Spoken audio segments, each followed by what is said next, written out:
Bom dia, bom dia, bom dia, bom dia, meus queridos Célia, Lídia, Graça,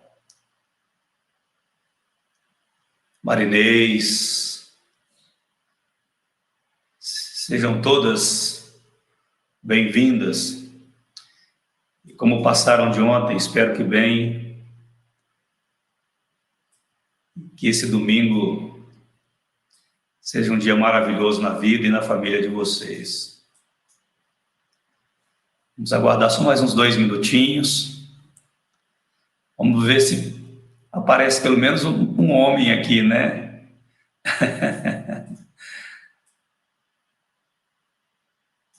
As mulheres são sempre mais antenadas. Ah, foi só falar, hein, que chegou um homem.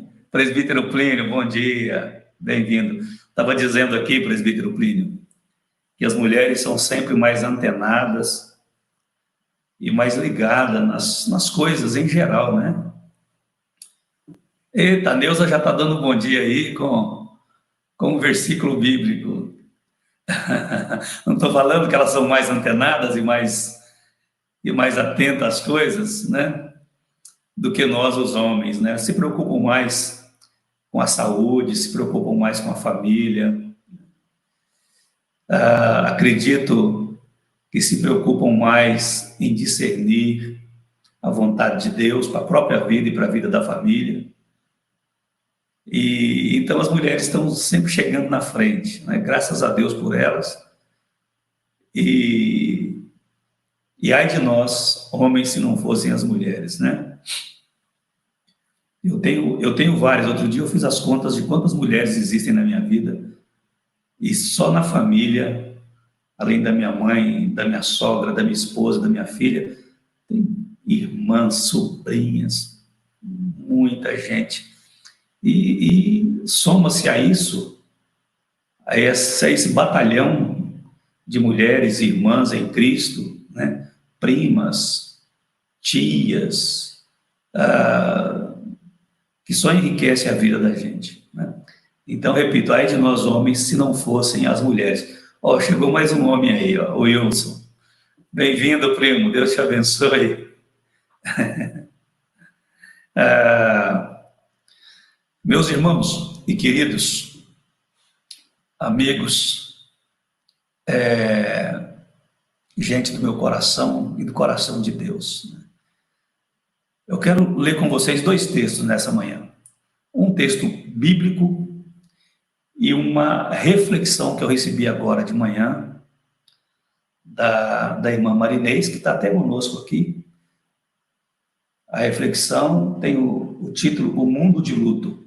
Eu vou ler o texto bíblico primeiro e depois eu vou ler esse texto que ela compartilhou. Não sei se compartilhou no grupo lá da igreja também, mas eu recebi aqui no meu privado e tem tudo a ver com a nossa mensagem na manhã de hoje, né? Olha, outro homem corajoso aí, ó. Vicente, bem-vindo, meu diácono. Deus te abençoe. Então, se você está com a Bíblia em mão, seja impressa ou no smartphone, no tablet, ou quem sabe no notebook, liga aí e encontra o livro do profeta Miqueias. Livro do profeta Miqueias, capítulo 7. Nós vamos ler inicialmente do verso 1 até o verso 7. E o tema que eu quero trabalhar com vocês na manhã desse domingo é sobrevivendo aos tempos de crise. Resistindo e vencendo esses tempos difíceis, né? Por isso, então, sobrevivendo aos tempos de crise. Miqueias, capítulo 7, do verso 1 até o verso 7. O livro do profeta Miqueias, creio que a maioria sabe, está no Antigo Testamento, né? Logo depois do livro do profeta Jonas e antes do livro do profeta Naum. Está bem lá para o final do Antigo Testamento. Só para facilitar você para encontrar, se você não encontrou ainda. Então, você que já encontrou, acompanhe comigo. Ai de mim, porque estou como quando são colhidas as frutas de verão, como os rabiscos da vindima. Não há cacho de uvas para chupar, nem figos temporãos que a minha alma deseja. Então ele estava como uma árvore frutífera, completamente desprovida de fruto. É o que ele está dizendo aí. Por isso ele diz, ai de mim, eu era para ter fruto para oferecer e não tenho absolutamente nada, nem para mim mesmo. Né? Verso 2. Pereceu da terra o piedoso, e não há entre os homens um que seja reto. Todos espreitam para derramarem sangue, cada um caça a seu irmão com rede. As suas mãos estão sobre o mal e o fazem diligentemente. O príncipe exige condenação, o juiz aceita suborno, o grande fala dos maus desejos de sua alma, e assim todos eles juntamente urdem a trama. O melhor deles é como um espinheiro, o mais reto é pior do que uma sebe de espinhos. É chegado o dia anunciado por tuas sentinelas, o dia do teu castigo. Aí está a confusão deles. Não creiais no amigo, nem confieis no companheiro. Guarda a porta de tua boca àquela que reclina sobre o teu peito, porque o filho despreza o pai, a filha se levanta contra a mãe, a nora contra a sogra. Os inimigos do homem são os da sua própria casa. Eu, porém, olharei para o Senhor e esperarei no Deus da minha salvação. O meu Deus me ouvirá. Agora eu quero ler o texto que a Marinês compartilhou. O mundo de luto. De repente, a roupa de marca, o perfume importado e as joias não servem mais para nada, porque não tem onde exibi-las. De repente, todo o dinheiro guardado não tem onde ser usado, porque não se pode viajar ou fazer compras nos shoppings. De repente, um carro só é o suficiente, porque não se pode ir para lugar algum. De repente, a casa de praia terá que ficar vazia, porque não se pode chamar os amigos para um fim de semana juntos. De repente, aquele churrasco com a família teve que ser cancelado e a carne congelada, porque não se pode fazer reunião familiar. De repente, aquela linda casa que vivia cheia ficará sem ninguém, porque não se pode receber visitas. De repente, os idosos terão que ficar sozinhos, sem o carinho dos filhos e netos, porque um simples abraço pode custar sua vida. De repente, aquela sonhada festa teve que ser cancelada, porque as pessoas têm medo de estar juntas. De repente, a vontade de estar perto das pessoas queridas se tornou um desejo proibido, porque amar agora é ficar distante. De repente, entrar na igreja se tornou algo impossível, porque as portas estão fechadas. De repente, o mundo inteiro afetado, porque uma pandemia ameaça a população. De repente, tudo que se precisa é da misericórdia de Deus, porque mais nada. E aí o grifo é meu, porque mais nada importa agora, somente a misericórdia de Deus. Eu creio que esse texto que circulou pela internet, pelas redes sociais, e eu recebi agora de manhã da Marinês. Obrigado, Marinês. Esse texto poderia ter sido escrito nos dias do profeta Miqueias, pelo que eles estavam vivendo, né? E tem muito a ver com o que nós estamos vivendo hoje, né? O profeta Miqueias, presta atenção nisso, exerceu o ministério profético dele nos fins do século VIII antes de Cristo, quando a terra dele, o país dele, estava sendo devastado pelos assírios, uma guerra, uma opressão, por conta da Assíria, que guerreava, que dominava, que oprimia o povo nos dias do profeta Miqueias. E ele teve até um período longo de ministério, porque ele atuou no período de 3 reis, o rei Jotão, o rei Acás e o rei Ezequias. E Miqueias, como profeta de Deus, irmãos, ele denunciou uma situação mais perversa do que a própria guerra contra os assírios que eles estavam enfrentando. Ele denunciou algo muito mais terrível do que a opressão que vinha de fora. Ele denunciou a corrupção institucionalizada dentro da sua nação. Ele denunciou a cobiça desvairada das pessoas, em geral. Ele denunciou a injustiça social que campeava naqueles dias.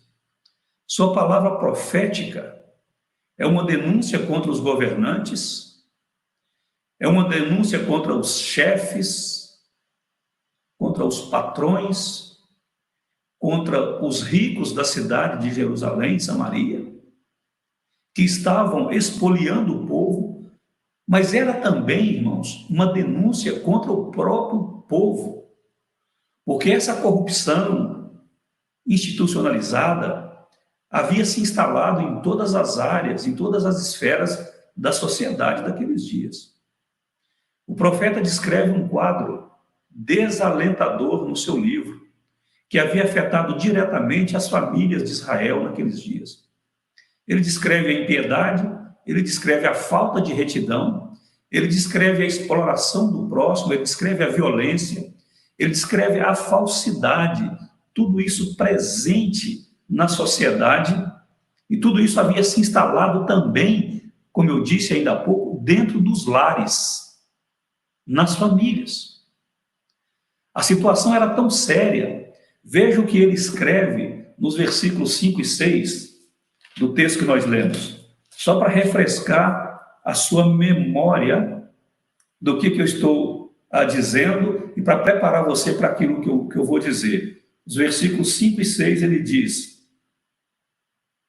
não creiais no amigo, nem confieis no companheiro.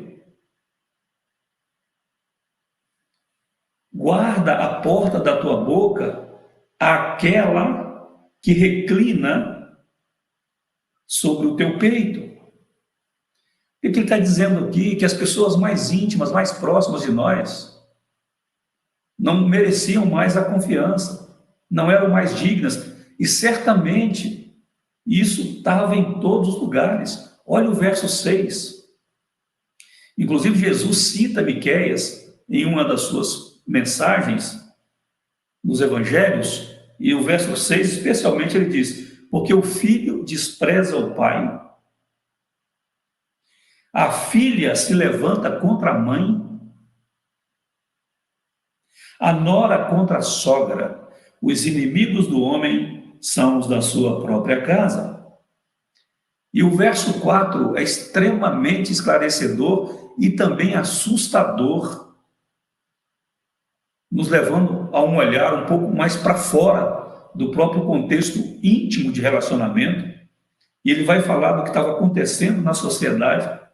E ele diz: o melhor deles, o melhor daquelas pessoas, é como um espinheiro. O mais reto é pior do que uma sebe de espinhos.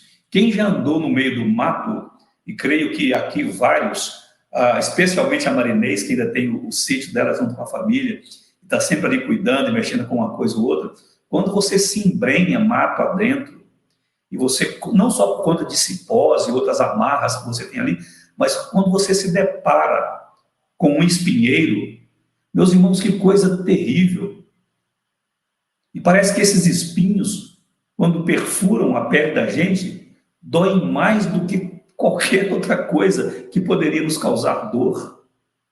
Além de não nos deixarem avançar, seguir em frente, eles furam a roupa, eles riscam a pele, eles perfuram tudo que tocar neles. E você não tem outra coisa a fazer a não ser voltar, retroceder. E Miqueias está dizendo que nos dias dele, o melhor entre eles era como um espinheiro. A pessoa mais reta era pior do que uma sebe de espinhos. Terrível isso. Então, tanto o texto de Miqueias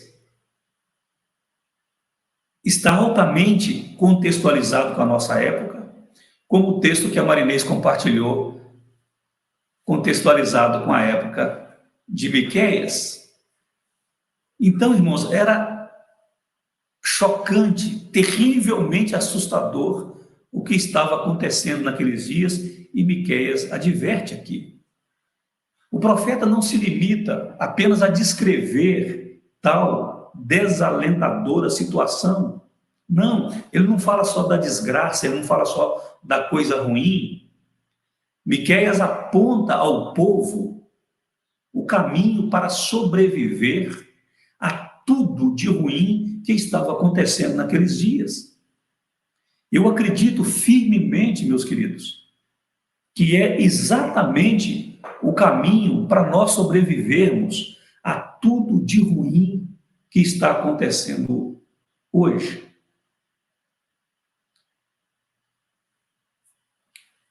E qual é o caminho que ele aponta às pessoas do dia dele, dos dias dele? Primeiro, buscar a Deus e buscar a compaixão de Deus sem esmorecer. É o texto que nós lemos ainda há pouco, compartilhado pela nossa irmã. Nada mais importa, porque de repente o que interessa, o que nós precisamos nesse momento, a única coisa que nós mais precisamos nesse momento é a misericórdia de Deus, é a compaixão de Deus. E Miqueias está apontando isso para o povo daqueles dias. Busquem a Deus, busquem a compaixão de Deus e façam isso sem esmorecer.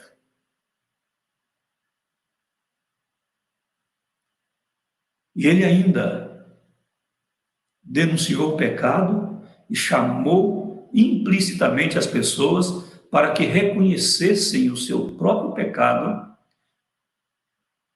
e pudessem confessar sinceramente a Deus porque haviam pecado contra Deus. Esse era o caminho lá. Esse é o caminho aqui, hoje. Então, queridos, nós somos desafiados a refletir acerca das circunstâncias que envolvem nossas vidas e nossas famílias nos dias atuais. Ou melhor, hoje, agora, estamos sendo desafiados a refletir acerca dessas circunstâncias que envolvem a todos nós. E muito daquilo que tinha um valor tremendo para nós até outro dia, agora parece que não tem valor algum, porque não pode nos levar a lugar nenhum. a não ser encher ainda mais o nosso coração de medo, quando imaginamos que podemos perdê-las, especialmente as coisas materiais. É o meu emprego, é a minha empresa, são os 2 ou 3 carros que eu mantenho, é a minha vida sempre luxuosa, de viagens para lá e para cá, e de festas e etc e tal, e se continuar assim eu vou perder tudo isso, ou parte disso. Como eu vou viver, como eu vou sobreviver sem essas coisas?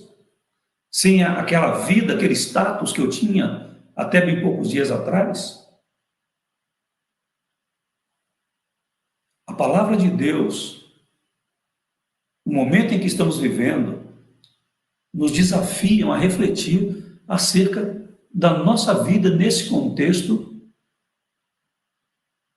diante da promessa de Deus, de que Ele abençoaria todas as famílias da terra. E nós precisamos responder, meus irmãos, a tudo isso, especialmente os cristãos. Nós precisamos ter atitudes coerentes com a nossa fé na pessoa de nosso Senhor Jesus Cristo, com a nossa esperança firmada nas promessas dele. Nós precisamos ter atitudes e responder a tudo que estamos vivendo coerentemente com a fé que nós dizemos ter.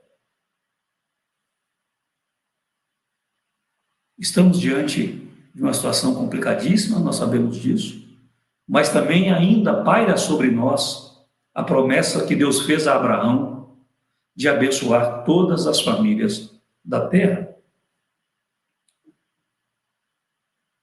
E você precisa, essa é a primeira lição que eu compartilho com você na manhã desse domingo, para que você e sua família, o seu trabalho, a sua empresa, a igreja, e não é só a igreja, as organizações, governamentais ou não, meus irmãos, para que a gente sobreviva em tempos de crise, especialmente a essa pandemia, nós precisamos perceber com clareza o tempo em que estamos vivendo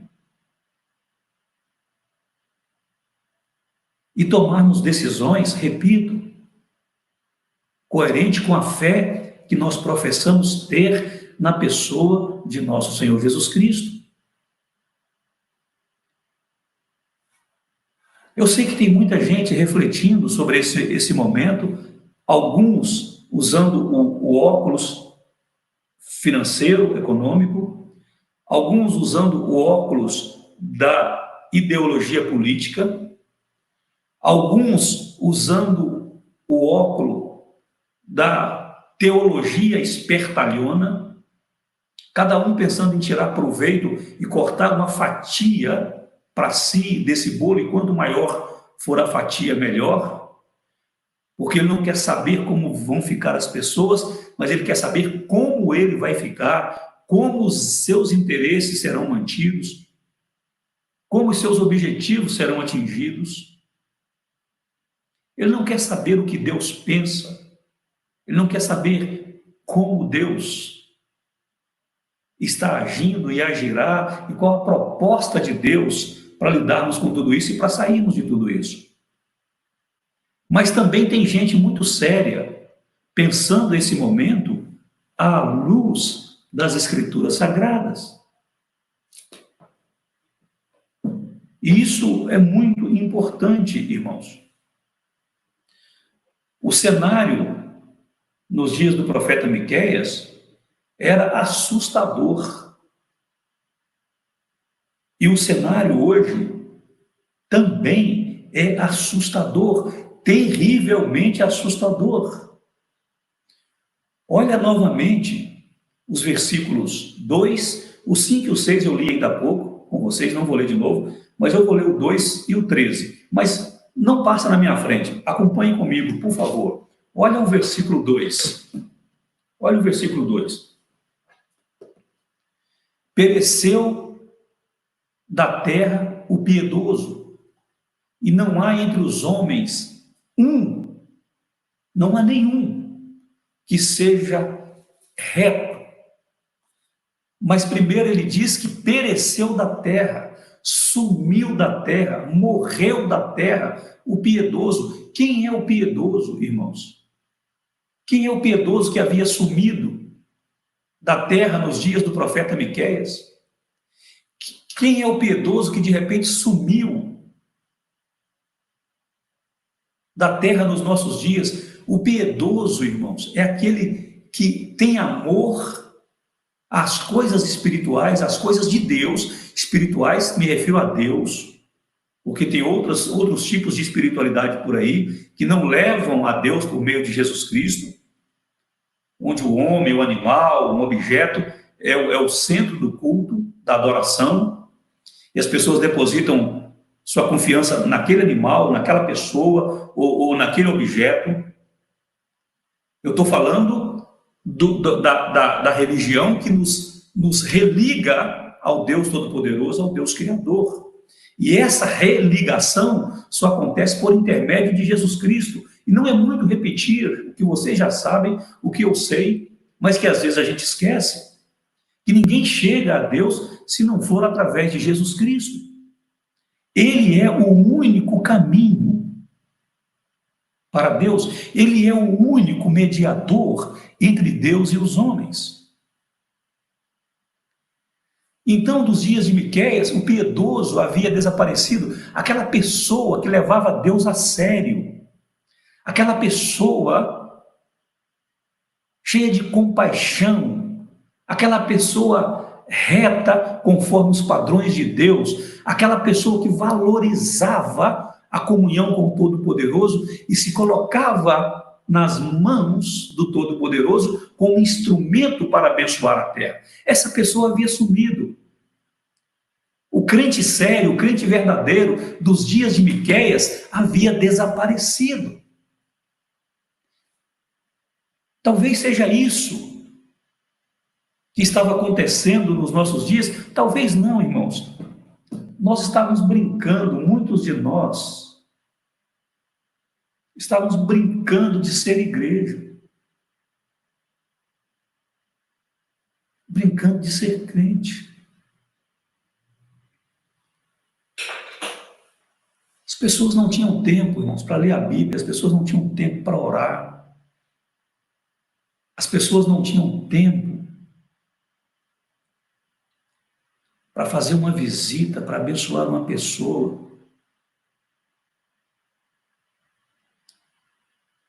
As pessoas não tinham tempo para a família. Maridos vivendo sem conhecer realmente as suas esposas. Esposas aí com mais de uma década de casamento, sem conhecimento pontual a respeito dos seus próprios maridos. Pais educando filhos e preparando-os para o futuro sem conhecê-los realmente.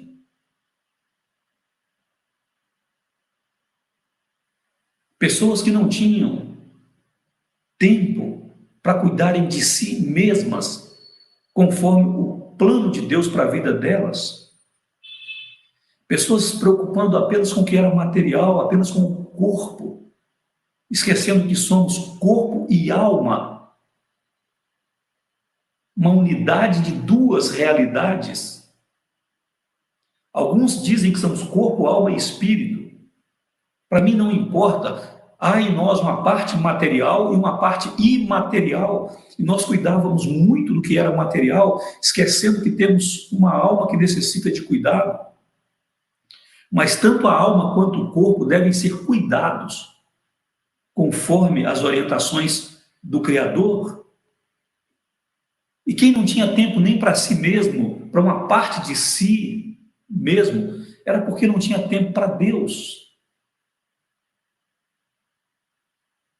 O piedoso dos dias de Miqueias havia desaparecido da terra. O piedoso dos nossos dias estava desaparecendo, irmãos. Não tinha mais pessoas envolvidas de fato com o Senhor na integralidade do seu ser, corpo e alma. Não tínhamos tempo mais para uma vigília de oração. As igrejas estão fechando por aí, no Brasil e no mundo. Eu sou testemunha de várias igrejas que já se fecharam. Graças a Deus, na minha mão ainda nenhuma se fechou, e eu espero que isso não venha acontecer. Mas eu sei que isso não depende só de mim. Mas aquilo que é responsabilidade minha como pastor, eu devo me envolver com ela e devo realizá-la da melhor forma possível.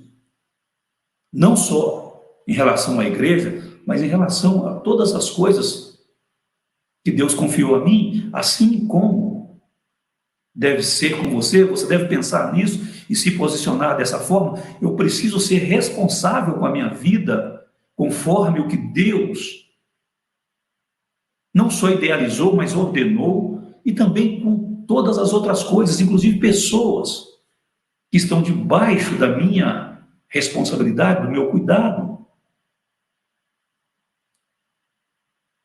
E Deus, na sua infinita graça e misericórdia, irmãos, Deus faz o que está fazendo, porque de fato é Deus. Eu estava ouvindo outro dia uma conversa entre o reverendo Augusto Nicodemos e o reverendo Paulo Júnior. E uma das perguntas que o reverendo Augusto respondeu foi a seguinte: quem é que trouxe a pandemia? O homem, o diabo ou Deus? Palavras do reverendo Augusto Nicodemos, mais ou menos nesses termos. Os três. Os três. O homem tem responsabilidade no que está acontecendo. O diabo tem o seu dedinho. Mas entre o homem e o diabo, agora palavras minhas.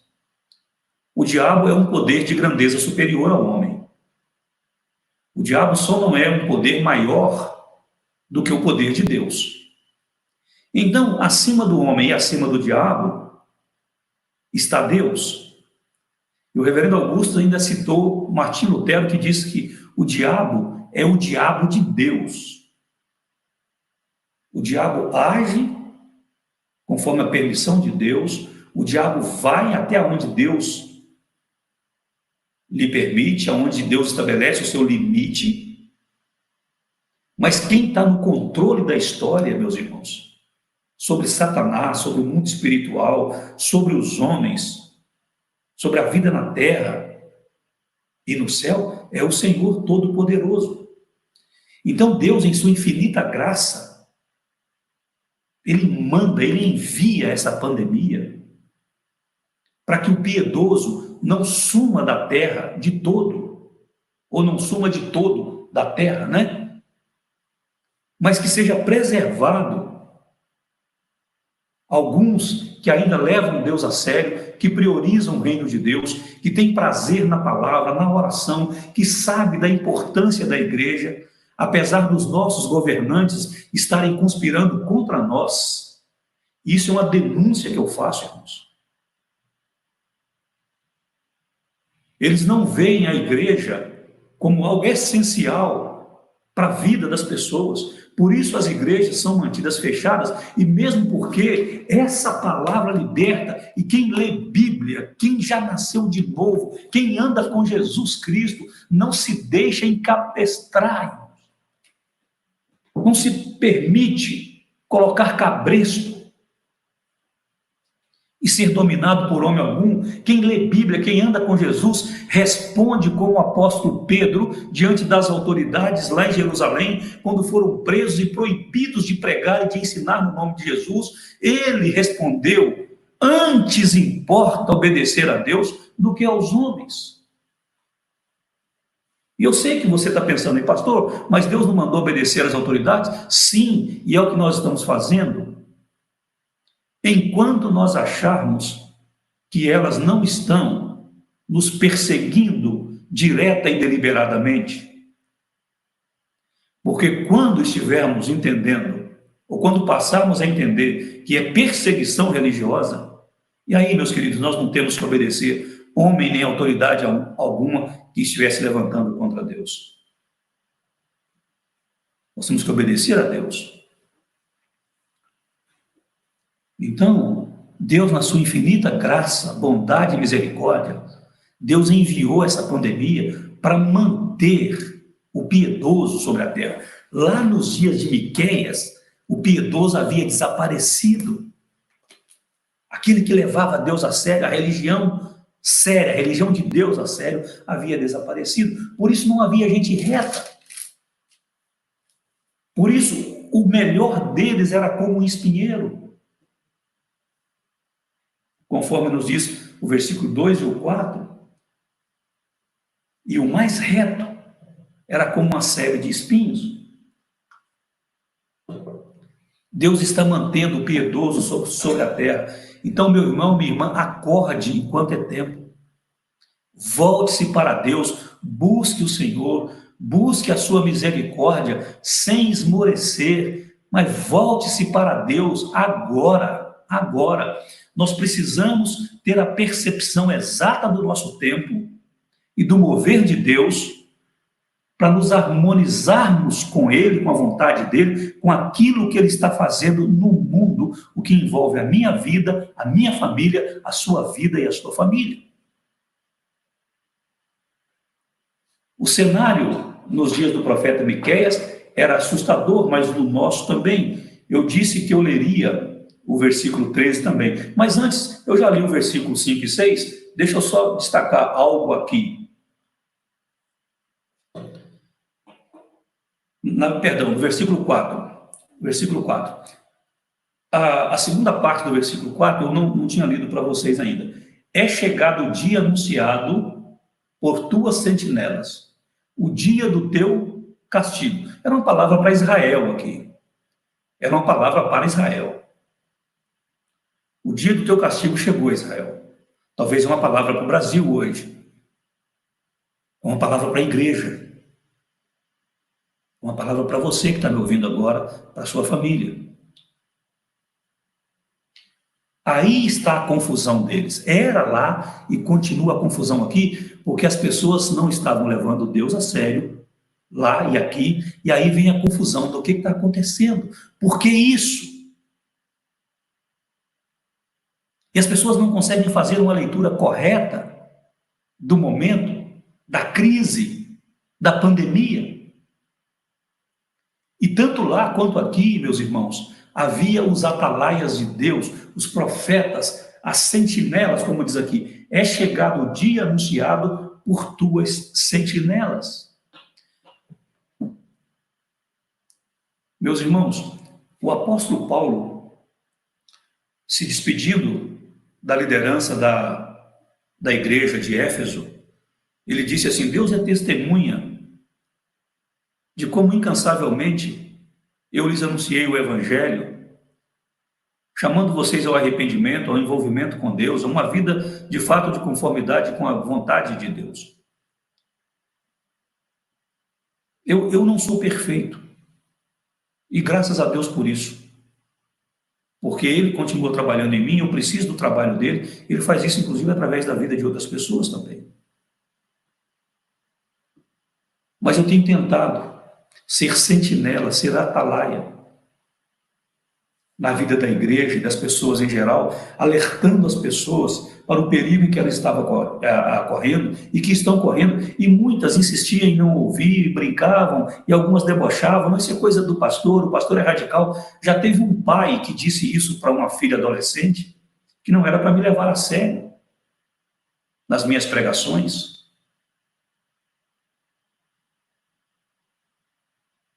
Esse pai não estava a serviço de Deus. Esse pai estava a serviço do diabo e desviando a sua filha adolescente da palavra de Deus, da vontade de Deus para a vida dela. E era um pai líder de igreja. Então, tinha muita gente nos dias de Miqueias e hoje também, antes da pandemia, que não estavam levando Deus a sério, irmãos, e não levando os avisos dos atalaias, os avisos dos profetas, dos pregadores. Estou falando de pregador sério, irmãos. Estou falando de gente que expõe a Bíblia, não estou falando de gente que fica oferecendo a bênção a troco do dinheiro que você pode dar, ou do serviço que você pode oferecer. Estou falando de gente séria. Então tinha lá os atalaias, tinha lá os sentinelas, tinha lá os profetas, e Deus mantém ainda hoje esse pessoal abrindo os olhos das pessoas para a realidade, para aquilo que está por vir. E muita gente foi pega de surpresa, porque não estava dando ouvidos à voz de Deus através das suas sentinelas, dos seus profetas e dos seus atalaias. Inclusive você pode ter sido usado por Deus para falar com muita gente dentro da sua própria casa e ninguém te deu ouvidos. Naquele momento você era uma sentinela de Deus dentro da sua casa. Hoje tem muita gente abrindo os olhos. Pessoas que não estavam até no início de março preocupadas com o futuro, agora estão extremamente preocupadas com o futuro. Mas, lamentavelmente, a preocupação delas com o futuro é o que vou comer, o que vou vestir, o que vou beber, como vai ficar o meu trabalho, como vai ficar a minha empresa. A preocupação delas com o futuro se limita apenas a esta vida. E se apegam com Deus e buscam pela misericórdia de Deus, preocupados apenas com esta vida. E o apóstolo Paulo já nos alertou que se a nossa esperança em Cristo for uma esperança apenas para esta vida, irmãos, para essa dimensão terrena da nossa existência, nós somos os mais infelizes de todos os homens. Porque a vida de uma pessoa não consiste nos bens em que ela possui, na quantidade de comida que ela tem na sua panela, no que ela armazena na sua despensa, nos seus armários, na sua conta bancária, nos imóveis que ele possui.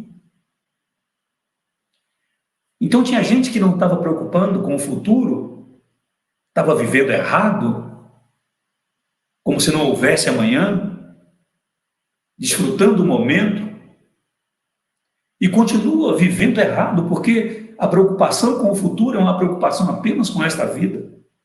Você tem uma alma. O Senhor Jesus, encorajando os seus discípulos, certa vez ele disse: olha, vocês não precisam temer quem pode apenas matar o corpo.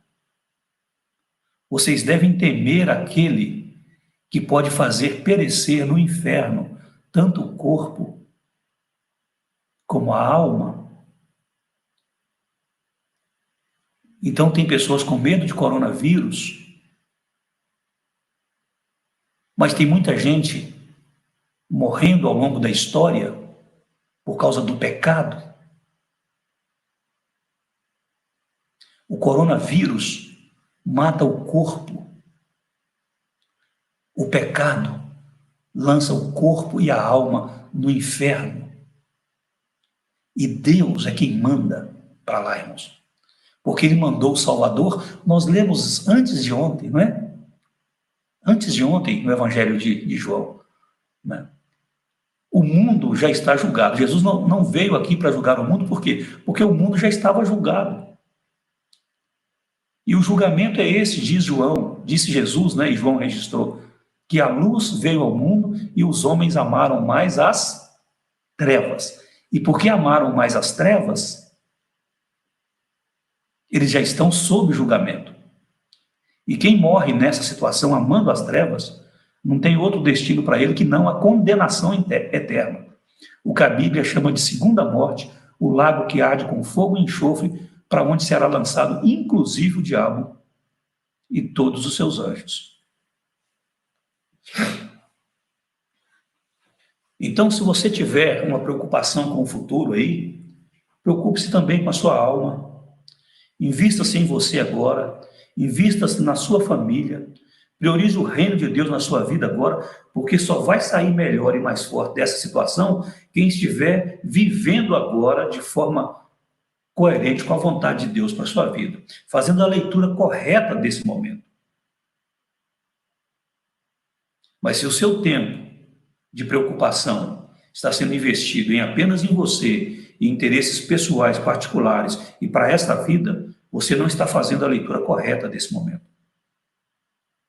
E você vai sair pior dessa situação. E aí são pessoas, famílias, igreja, instituições, repito, o que eu disse, governamentais ou não, Deus está chamando a todos para que olhem para Ele, para que busquem a Ele e a sua misericórdia. Mas também, irmãos, há um outro detalhe muito importante que eu não posso deixar de mencionar. Olha o que Miqueias escreve nos versículos 9. Nos versículos 9 e também... perdão, eu não li o 13, né, com vocês. Olha o versículo 13, ele diz assim, olha, todavia a terra será posta em desolação. Lá nos dias dele estava acontecendo isso. Conosco também está acontecendo. A terra será posta em desolação por causa dos seus moradores, por causa do fruto das suas obras. Então, por causa dos moradores da terra, a terra sofria nos dias de Miqueias, por causa dos moradores da terra hoje, por causa dos brasileiros, das obras dos brasileiros, o Brasil está sofrendo. O mundo está sofrendo por causa do modo como a população mundial tem brincado com Deus e feito pouco da sua vontade, da sua justiça, do seu juízo, ignorando completamente o Salvador, a luz que veio para banir as trevas, e os homens estão preferindo mais as trevas. Agora sim, olha o versículo 9. Sofrerei a ira de Deus, a ira do Senhor. Por quê? Porque pequei contra ele. Porque pequei contra ele. Ele está dizendo o que estava acontecendo ali, o versículo 13 já falou das obras, mas, por isso a terra estava em desolação. Agora ele está dizendo, eu pequei. Ele estava aqui confessando o seu pecado e como um profeta, confessando o pecado da nação. Eu pequei contra o Senhor e sofrerei a ira do Senhor até que julgue a minha causa e execute o meu direito. Ele me tirará para a luz e eu verei a sua justiça. Então, quando o julgamento do Senhor se completar, irmãos, na nossa vida, a gente está preocupado quando é que isso vai terminar. Eu também estou querendo saber quando é que vai terminar. Mas quem trouxe isso foi o próprio Deus, e isso só vai chegar ao fim quando o Senhor tiver executado de fato o juízo dele sobre nós. E aí sim vai prevalecer o nosso direito, o que ele nos deu como garantia para vivermos os privilégios que advêm daqueles que o levam a sério e se relacionam com ele para sua glória e louvor, porque ele é Deus.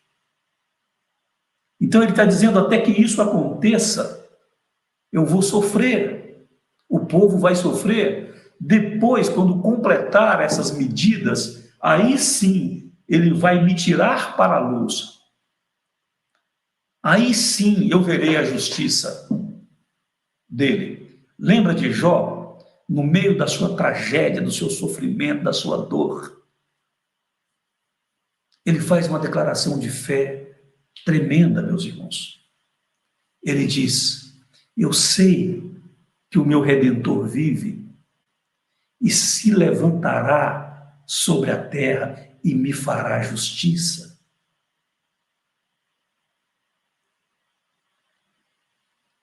Será que nós já sofremos na mesma proporção, quantidade que Jó sofreu? Será que o nosso sofrimento é maior do que o sofrimento de nosso Senhor Jesus Cristo, que foi parar lá naquela cruz, depois de ter sido açoitado, espancado? Estamos lendo os evangelhos e vimos aí no final de todos eles quanto sofrimento padeceu o nosso Senhor Jesus Cristo. Será que o nosso sofrimento é maior, mais doloroso do que aquele pelo qual o nosso Senhor Jesus Cristo passou para perdoar os nossos pecados e ainda assim a gente continua pisando esse sangue puro, como diz o profeta na carta aos Hebreus, o escritor na carta aos Hebreus, dizendo que deliberadamente, muitas vezes, nós pisamos o sangue de Jesus, negando os efeitos desse sangue, os objetivos pelos quais o sangue foi derramado, que é purificar os nossos pecados, e a gente continua pecando e pecando deliberadamente, e a gente não quer sofrer o juízo disso. A gente quer continuar pecando e agindo como um filho mimado, esperando que Deus veja tudo isso e passe a mão na nossa cabeça, dizendo, coitadinho, ele teve uma infância muito difícil, seu pai e a sua mãe não foram presentes, coitadinho, ele não teve uma boa formação, não estudou em boas escolas, coitadinha dela, olha como o marido dela maltrata, não a compreende.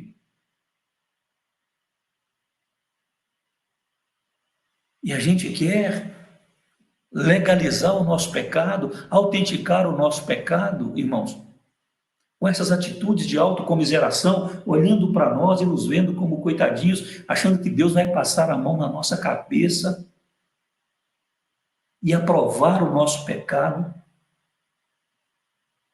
e continuar nos abençoando, sem considerar a palavra dele, que nos manda viver em santidade, sem considerar o seu próprio caráter, que é santo. Não, não vai. E estamos vendo isso aí. Tudo aquilo que para nós era valoroso e essencial, perdeu a essência nesse momento, porque a gente não sabe o que fazer com tudo isso que a gente juntou e acumulou ao longo da nossa vida, enquanto a gente desprezava Deus, enquanto a gente ignorava o reino dele e a vontade dele. E é hora de nos voltarmos para ele, principalmente nos arrependendo sinceramente dos nossos pecados, confessando a ele os nossos pecados. Você precisa fazer a leitura correta desse momento, para responder com fé, a fé que você diz ter em nosso Senhor Jesus Cristo. E parte dessa resposta tem a ver com a sua consciência do seu pecado contra Deus. E confessar com sinceridade, demonstrando arrependimento sincero, porque olha o que ele escreve no verso 18. Uma palavra de esperança para nós. Quem, ó Deus, é semelhante a ti, que perdoas a iniquidade e te esqueces da transgressão? Ele esquece porque ele perdoa, mas ele perdoa quem confessa. O perdão está condicionado à confissão. O amor de Deus é incondicional, mas o perdão está condicionado à confissão. Então você precisa confessar, para que Deus perdoe e esqueça. Perdoas a iniquidade e te esqueces da transgressão do restante da tua herança? O Senhor não retém a sua ira para sempre. O Senhor não retém a sua ira para sempre, porque tem prazer na misericórdia. Tem prazer na misericórdia. Mas você precisa confessar. Você precisa confessar. Uma terceira lição que eu passo para vocês, que eu aprendo aqui, é o que eu encontro no versículo 7. Miqueias 7:7. Eu, porém, olharei para o Senhor e esperarei no Deus da minha salvação. O meu Deus me ouvirá. O que está implícito na afirmação, o meu Deus me ouvirá? Está implícito que eu vou falar, não é? Está implícito que eu vou orar. O meu Deus vai me ouvir porque eu vou falar com ele, eu vou orar.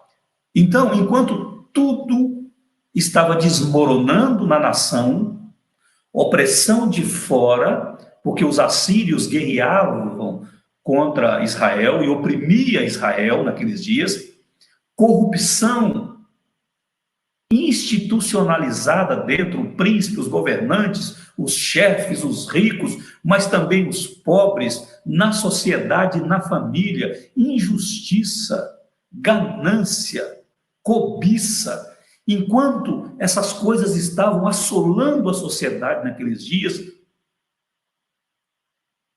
tudo muito igual ao que está acontecendo hoje, ou que estava acontecendo, o profeta Miqueias está dizendo: eu, porém, olharei para o Senhor e esperarei no Deus da minha salvação. Quem é o seu Senhor? Quem é o Deus da sua salvação? Ele vai te ouvir quando você clamar, quando você chamar. Ele vai abrir quando você bater. Ele vai te entregar quando você buscar. Mas quem é o Deus da sua salvação? Você precisa esperar nele. A sua esperança deve ser ele.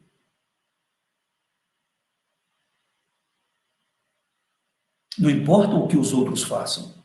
Eu sei o que eu tenho que fazer. Não importa se os outros vão fazer isso ou não. Mas eu vou. Porque é o caminho para eu sobreviver a essa crise e sair lá na frente de cabeça erguida, não importa o que aconteça nesse planeta. Não é que eu não me importe,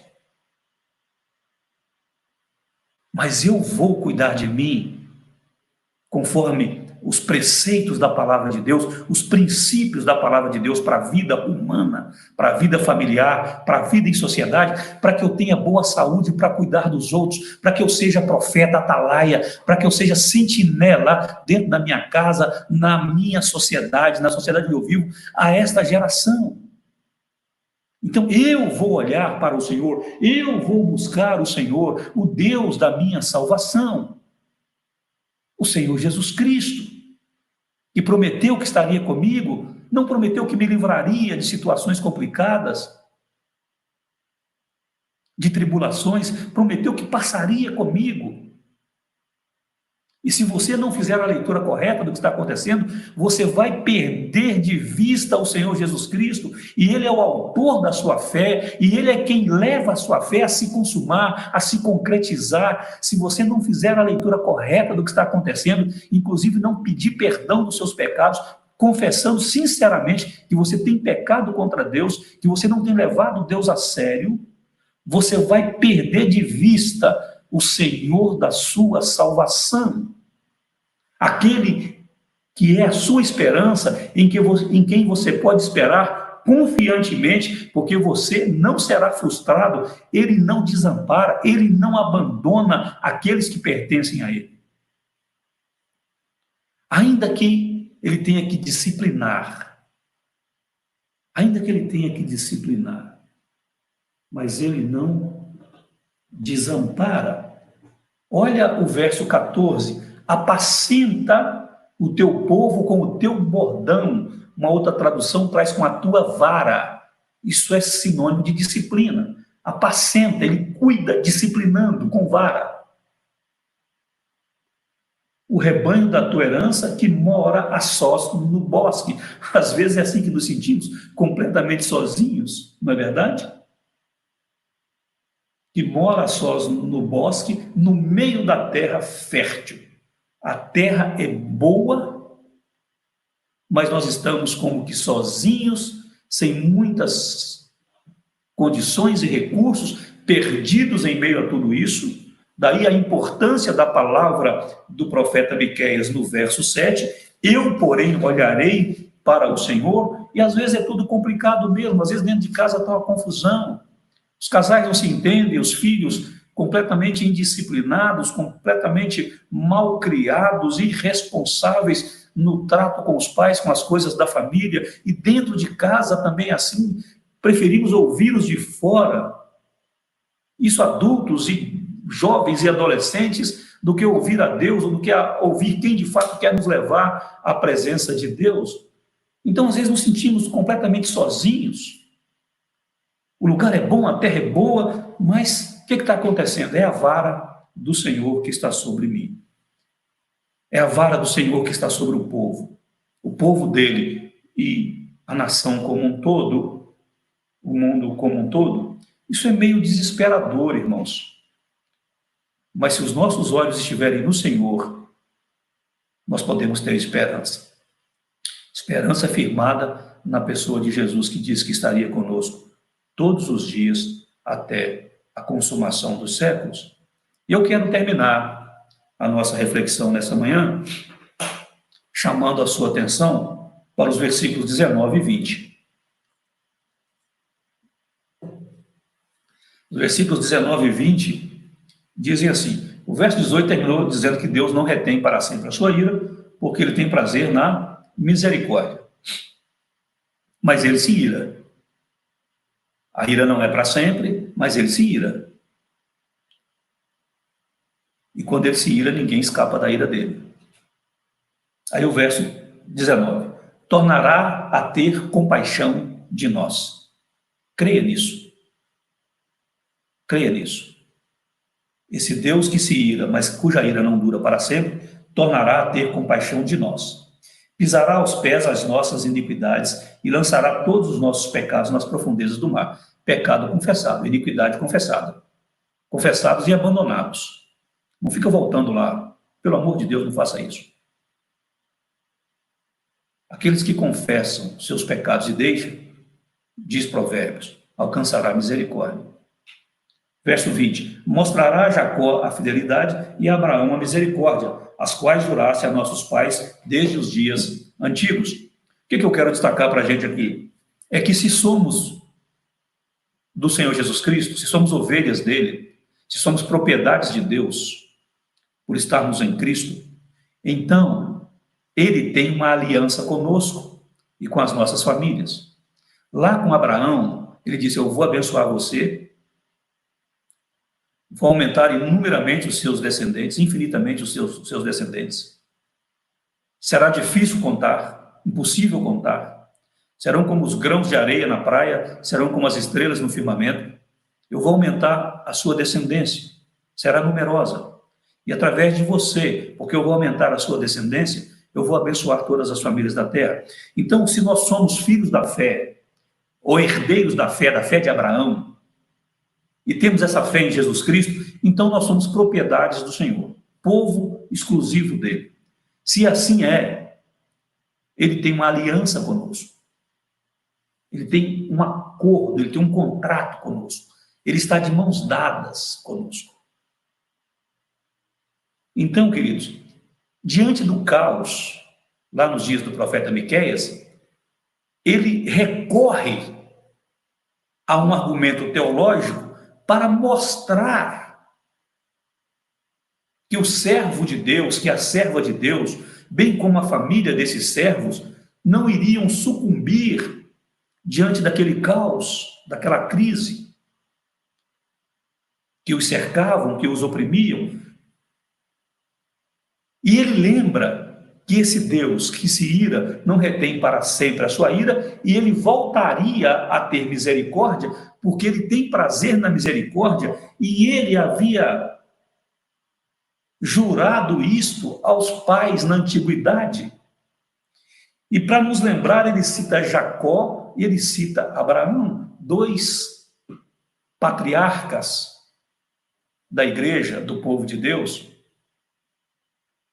falando de fidelidade a Jacó e falando de misericórdia a Abraão, para que nós, como povo de Deus hoje, povo da aliança, povo com quem Deus tem um contrato assinado com o sangue de Jesus, de ser o nosso Deus e de estar conosco e de cuidar de nós.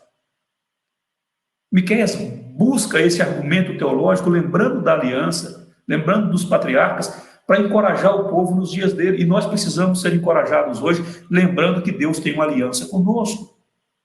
E ele não vai quebrar a sua aliança, porque ele não quebra a sua palavra. Deus nunca disse nada que ele não iria cumprir. Ele é fiel, ele é justo, e nós precisamos hoje confiar nisso e saber que, se somos do Senhor, o Senhor é quem cuida de nós. A Assíria perguntava para o povo de Israel, lá naqueles dias, no verso 10, onde está o teu Deus? Porque a Assíria estava oprimindo o povo. Onde está o teu Deus? Fazendo pouco do Deus de Israel. Talvez hoje algumas pessoas estejam fazendo a mesma coisa, inclusive pessoas de dentro.